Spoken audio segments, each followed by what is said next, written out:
So if he wasn't a great artist, that means he was just a prick.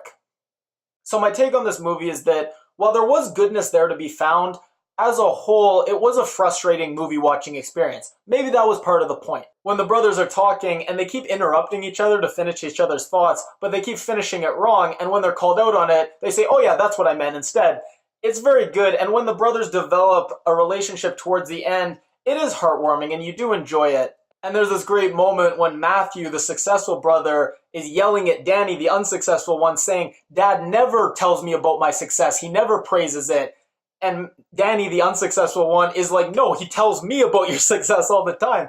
And it's this great dynamic in dysfunctional families that just causes so much misery. I thought where the movie was strongest was its portrayal of being at a hospital when your loved one is dying, and a nurse you like getting moved to another floor, all these little bureaucratic things that when you're dealing with life and death matters of a loved one just seems so effed up. Do people not usually get sick on the weekend? And then when the doctors are talking and all three of them are writing down everything he says, it's very relatable, like my mom does that. But as a whole, the movie was just frustrating. Dustin Hoffman, he wasn't as irritating as in Mr. Magoo's Wonder Emporium or whatever that movie was called, but very irritating, much more irritating than even Meet the Fockers. And then the music, it was good at setting up this quirky vibe, but it was so repetitive that it just grew oppressive over time. This same clinking piano just drove you crazy. And it really was a movie about nothing or a movie about very little. Characters keep bugging Danny to get his hip replaced, and he kind of keeps resisting, and that's a whole thread. And the movie's all about just small things like that, which is fine if it's very insightful or funny, but this movie wasn't nearly insightful or funny enough, and when it's not,